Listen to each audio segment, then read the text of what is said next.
Hello everyone, আরও একটা নতুন ধরনের ভিডিও নিয়ে চলে এসেছি। হ্যাঁ, এটা কোনো ডেইলি ভ্লগ না, এটা হচ্ছে আমার কিছু পুরনো অভ্যাস নতুন করে ফিরে পাওয়া। আর গলা শুনে নিশ্চয়ই বুঝতেই পারছো শরীর খুব খারাপ।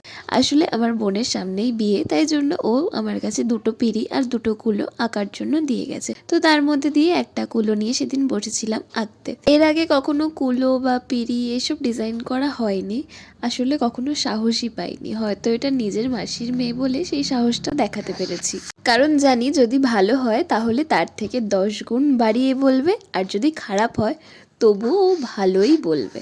অ্যাকচুয়ালি অনেক ছোটবেলা থেকে আঁকা শিখেছি, কিন্তু অনেক দিন সেই আঁকা নিয়ে চর্চার মধ্যে আমি একদমই নেই। তবুও এটা আঁকার সময় বুঝতে পেরেছি যে খাতার পেজে আঁকা আর কুলোয় আঁকা এই দুটো অনেকটাই ডিফারেন্ট। তো তোমাদের সাথে কথা বলতে বলতে কুলোটার ডিজাইনও প্রায় শেষ হয়ে গেল। জানিও কুলোটা কেমন লাগলো। তো দেখা হচ্ছে খুব তাড়াতাড়ি আবার নতুন কোনো ভিডিওতে, ততক্ষণের জন্য বাই।